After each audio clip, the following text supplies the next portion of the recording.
Well, good afternoon, everyone. It is nice to be here. Usually, Rabbi David is the one who does the intro, but since the topic for today affected me directly, I get the chance. So, this weekend, this Shabbat, we were in services and we had a nice Shabbat, nice services, and we were almost towards we're three-quarters of the way through, and all of a sudden, from the back of the sanctuary, in walked six fully armed, fully vested with helmets, Miami-Dade police. I don't want to call them a SWAT team, but they certainly looked like a SWAT team.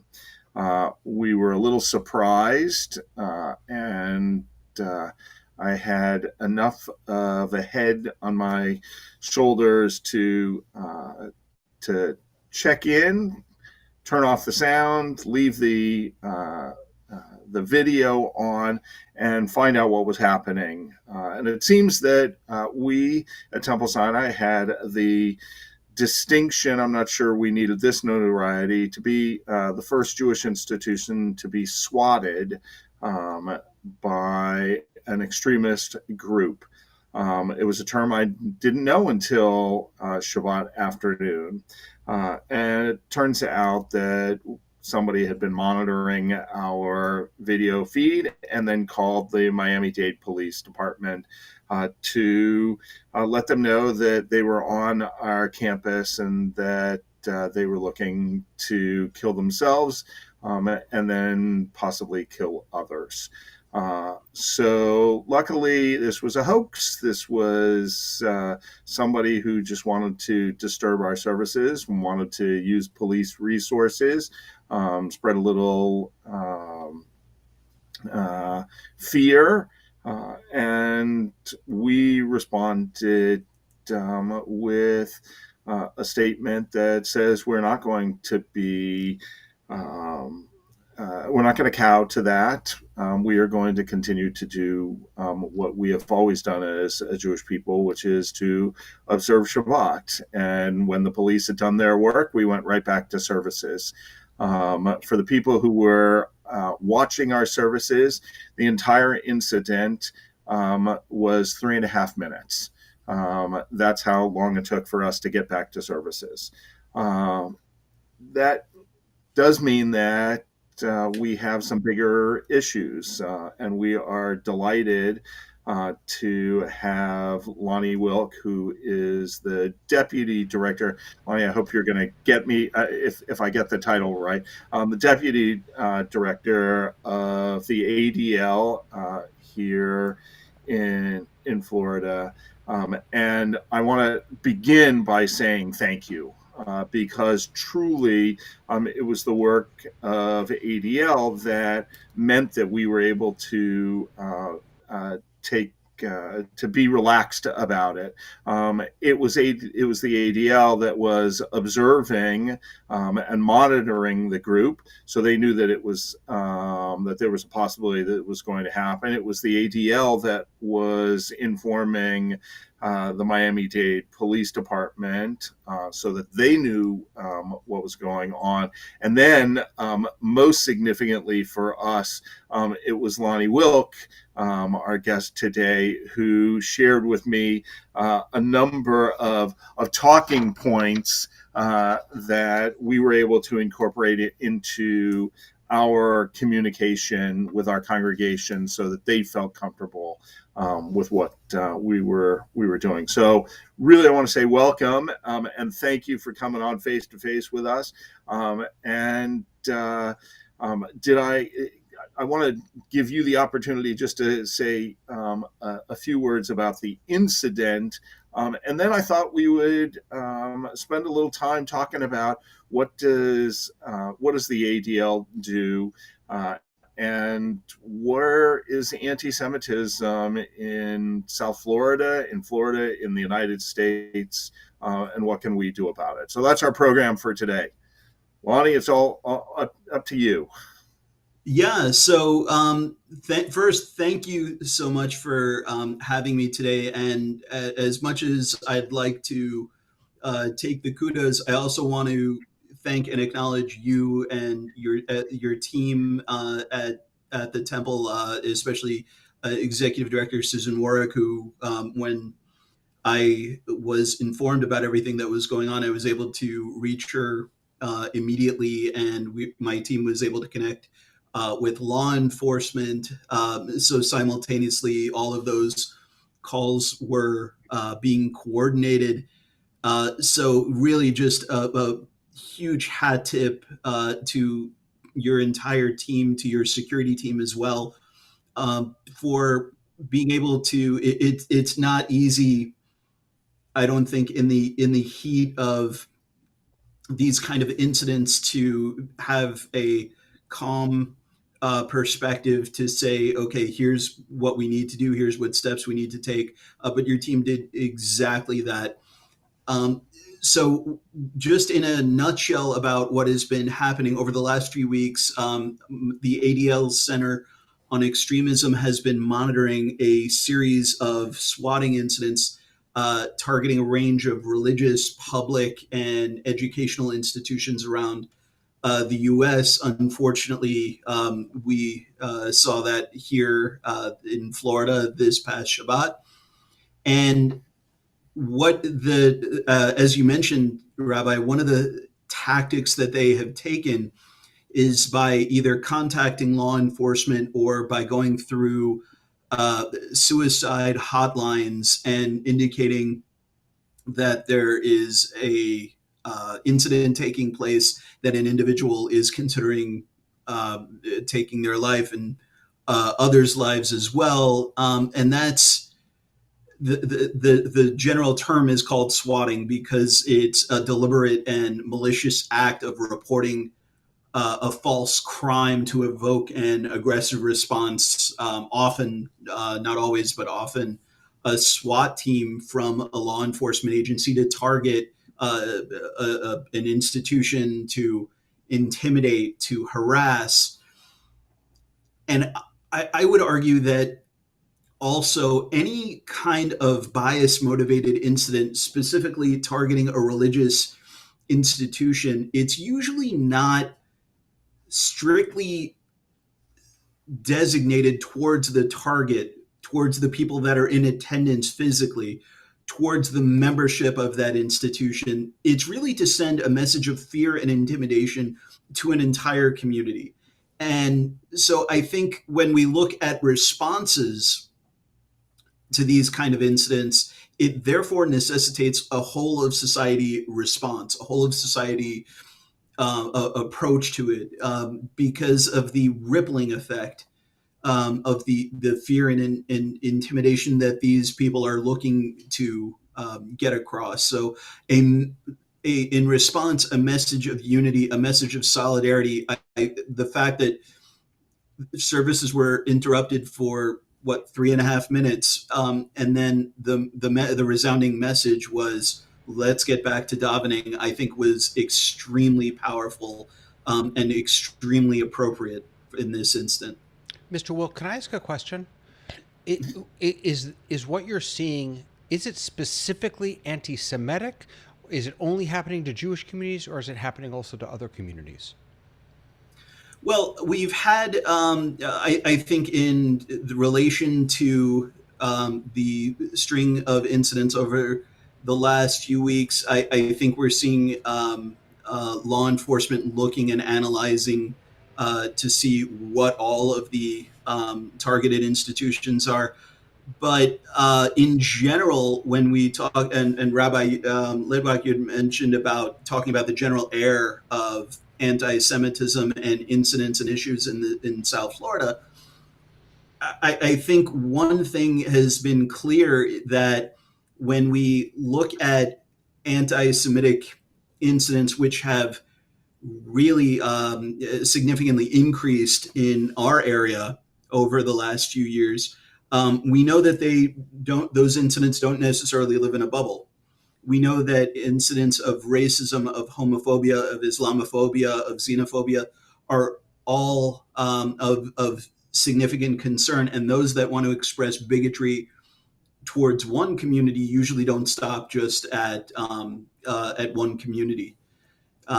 So when we look at just the last few years, we have basically, since 2020, we've doubled the amount of anti-Semitic incidents that we've seen here in the state of Florida. That is particularly troubling. It's That in terrifying. just the space of a few years, and I'm not just talking about extremist incidents, which also have significantly increased. I'm talking about reports of anti-Semitic incidents targeting individuals in schools, all of that. Now, it's not the way that ADL tracks and we release an audit of anti-Semitic incidents every year. It's not, how should we say, a true accounting audit because it necessitates people calling in, reporting incidents in. We will do a great deal of work to verify or validate incidents when they come in. Not everything that is reported in, we say, okay, is actually qualifiedly anti-Semitic in nature. But the fact that we are at record levels in the state of Florida, the fact that we are at record levels of anti-Semitic incidents throughout the United States, and we've been tracking incidents since 1979. The fact that we are at a record now should be a resounding wake-up call to the Jewish community for sure, but to all of society. I think we need to do a great deal of effort to report anti-Semitic or bias incidents whenever they occur. And when we report them, we should make sure to report to law enforcement where appropriate. You can always report incidents to ADL at adl.org/report. And I would just say, I mentioned law enforcement. I would be extremely remiss if we didn't expressly thank the members of the South Florida law enforcement community for their work, for their efforts, for their professionalism in protecting our communities, in protecting our community institutions. Yeah, for sure, and thank you. The team that came in on Saturday was they were calm, they were collected, they knew what they needed to do.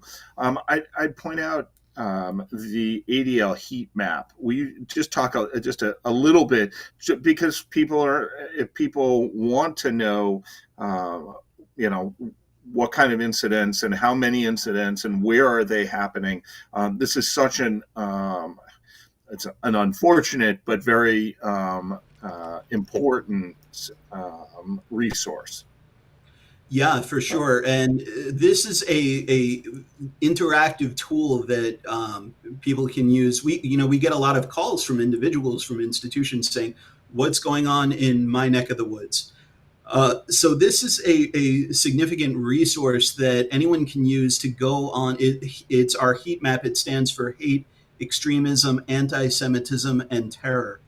And it does not include every incident that has occurred, but it includes many incidents that we have either reported in that have been reported into ADL or that we have assisted with. And this incorporates a number of subcategories. What can be of significant benefit here is that you can go on, you can look at specific parameters, specific locations, specific years, and you can even download the data if you want to examine further. It's really such an incredible resource, and it is online, and all you have to do look on your browser, ADL heat map, and it's very easy to use. So what I would say, the two questions that are that I want to explore are, what's precipitating this rise? Why all of a sudden now? is this starting to increase? Maybe over the last 5-6 years, we've seen this, and then of course, eventually, when we finish with that question, what are we supposed to do about it? Right. So I think one of the things that is precipitating this rise, I'll frequently get questions, is the extreme right of the political spectrum to blame for all these incidents? Is the extreme left to blame for all these incidents? I think one thing has been clear is that no one side has dominion over anti-Semitism. No side has dominion over bigotry. What I think has been unfortunately endemic is that time and again we see expressions of anti-Semitism and so many other forms of bigotry being espoused by people in positions of leadership, by people in the public sphere, whether political, cultural, uh, entertainment, and those expressions of bigotry going unchecked. I think the internet and social media has, unfortunately, is going to be. I remember when I was a teen and I got my first Prodigy and then AOL accounts, and the internet was going to be the superhighway of information. And unfortunately, it's really allowed for a superhighway of hate and bigotry. And so when we see all these expressions of anti-Semitism, of bigotry being normalized, when you have things at the levels of ideas, and when ideas aren't challenged and they're allowed to accelerate into speech, into sometimes into jokes, into offhand remarks or slights, and those are not unchallenged, we know what happens when you accelerate from that into acts of anti-Semitism, acts of bigotry. And I think what has happened is that we have passed a certain point, in large part, where we allow too much to go unchallenged. That being said, I think it is vital for all of us, to go to your second question, what can we do? I think one vital aspect that we all need to engage in is not only to speak up and to speak out and call out anti-Semitism or bigotry whenever we see it, but to do so intelligently, to do so thoughtfully. There's a difference when we see it coming from an extremist, by someone who has a pattern of this kind of rhetoric, of this kind of vile expressions of anti-Semitism or racism or bigotry, as opposed to if you know the person, if this is a friend, if this is a colleague, if you see an expression of anti-Semitism by someone you know on Facebook, on Instagram, do you call that person out in their comments? Do you connect with them offline and say, "Hey, listen, I saw what you posted. I saw what you said. It really rings to me as being problematic, as being tinged with anti-Semitism. Let's have a chat about it." But having the courage to do that, not only when it comes from another side, I think is vital. When Let me ask. Go ahead. Go ahead. Finish your thought. I want to ask a follow up question there. Yeah, so I think too often, even when we talk about confronting anti-Semitism, too frequently, if I get a call and someone says that they encountered anti-Semitism, it was from someone from the other political party. Okay, well, let's talk about what you can do within your circles, within your spheres of influence. No. I want to talk about what the other side said. I think as a society, we've had a knee-jerk reaction to call out the other side. We have to also have the courage, and you do need more courage, but to call out anti-Semitism, to call out any expression of bigotry from within your own circles, within your own spheres. Yeah, I would thoroughly agree with that. Very easy to point fingers at the other. Here's my question.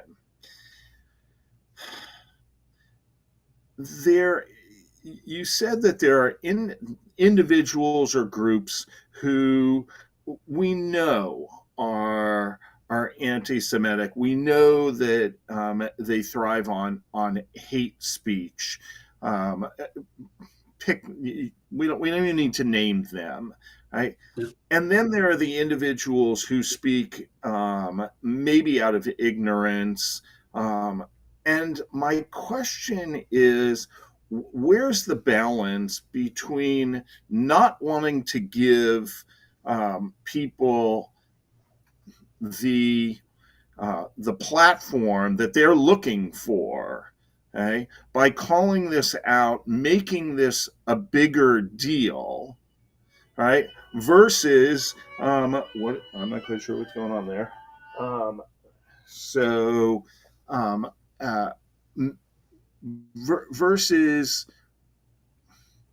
needing to call people out in when they're saying something. I'm not getting it quite right, but No, I know I don't want to give the American Nazi Party, all right, any more of a platform than I need to.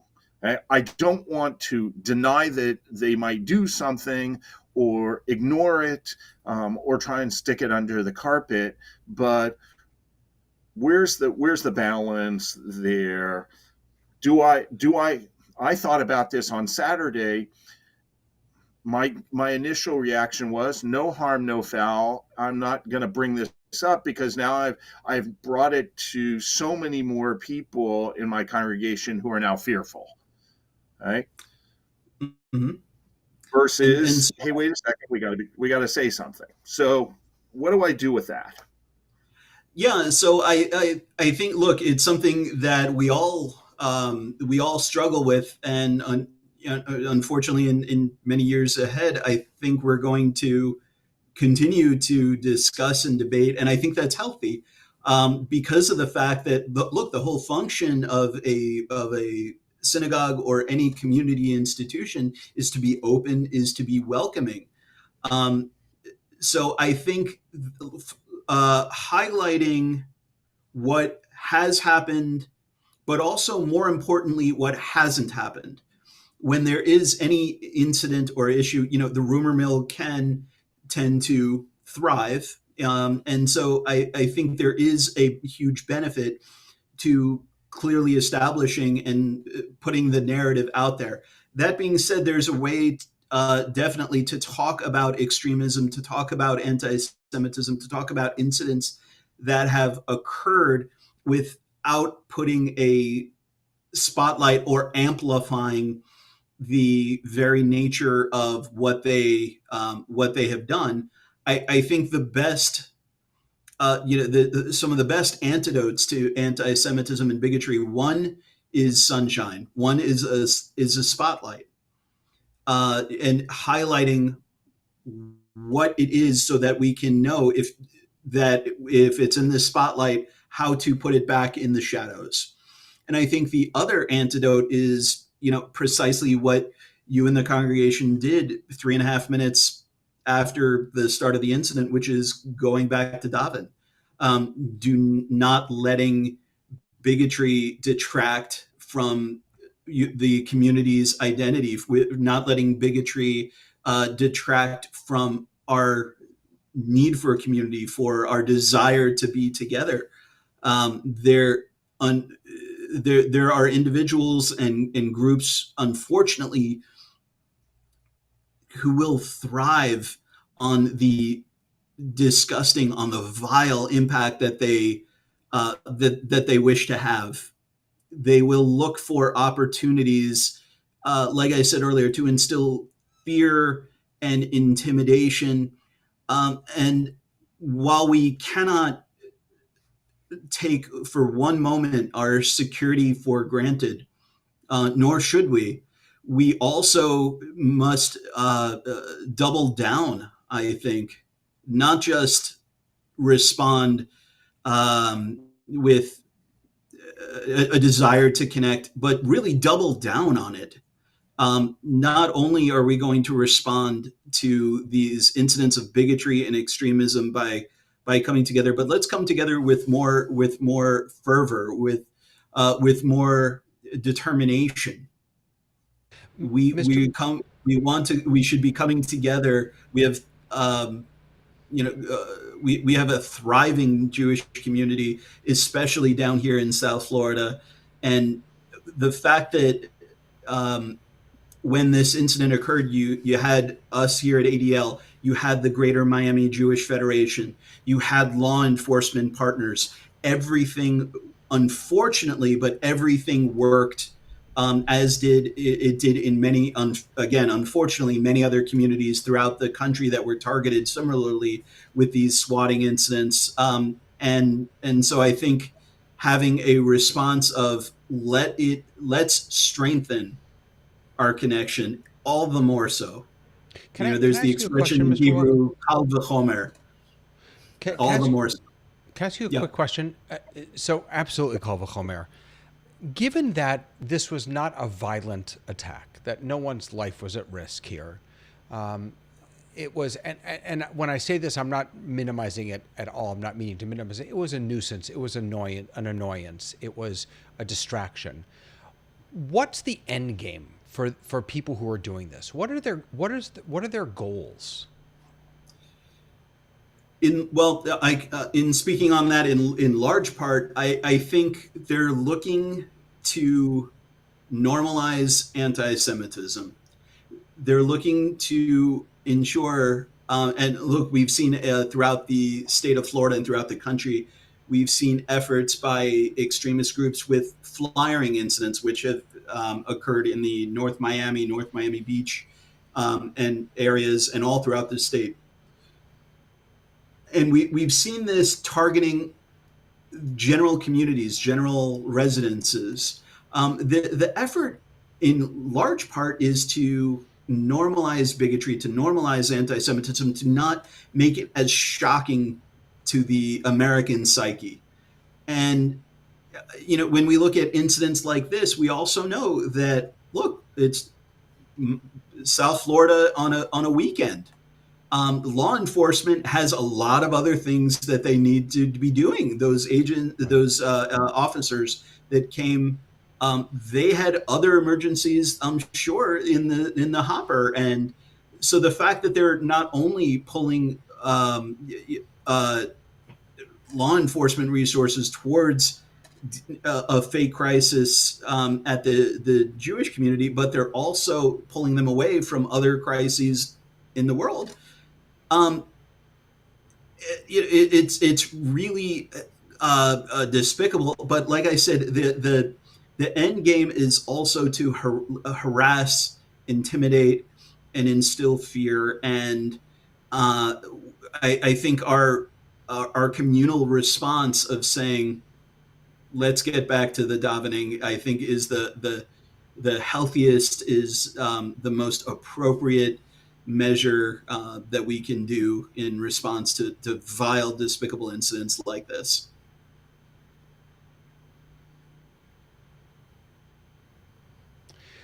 Rabbi, I wonder if you spoke, was it this past Shabbos? You spoke about what happened about Pittsburgh and the decision that was handed down there? I think we lost Rabbi Litwak, actually. Oh my goodness, Rabbi Litwak. All right, I'm going to kick him out, and then you and I can talk. Well, so let me ask you. There was Rabbi Litwak spoke, I believe, about there he is, about the decision that was made in Pittsburgh. Rabbi, this is really a question for you, and I wonder if I wonder if you made any connections, if that was on your mind, the the death penalty in response to a much more violent, but nonetheless an anti-Semitic attack. Do I think that there is, in some way, a meta connection between what happened earlier in the week and on, I mean, literally on Friday, I had spoken about the death penalty, and it wasn't about anti-Semitism. It was about Judaism's response, my own feelings about the death penalty. But for somebody who saw the Tree of Life shooting as a good thing, and ascribed, to the shooter, that was something positive, to be told that they were going to be facing the death penalty. Why not react to that in a way that disturbs the Jewish community? I think that there was some meta connection there.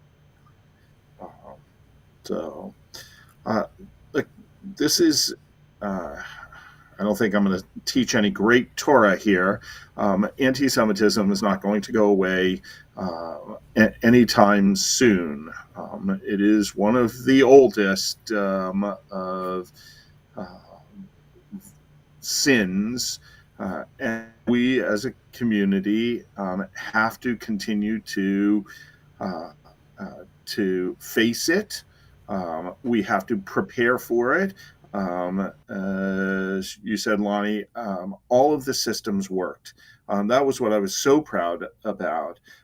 Our own team was prepared. Our own team handled themselves, and then, of course, to the ADL, to Greater Miami Jewish Federation, and to the Miami-Dade law enforcement community, all of it worked. We cannot rest on our laurels. Our senior staff here at the synagogue sat down on Monday and said, was there anything that we wanted to do or should have done differently? One little thing that we wanted to change up. But I feel good about that. That doesn't mean that it isn't going to happen again.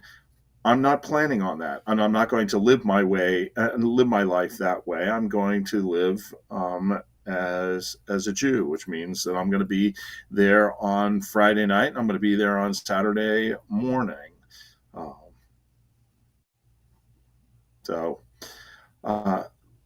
Thank you for sharing. Thank you for doing the work that we need you to do.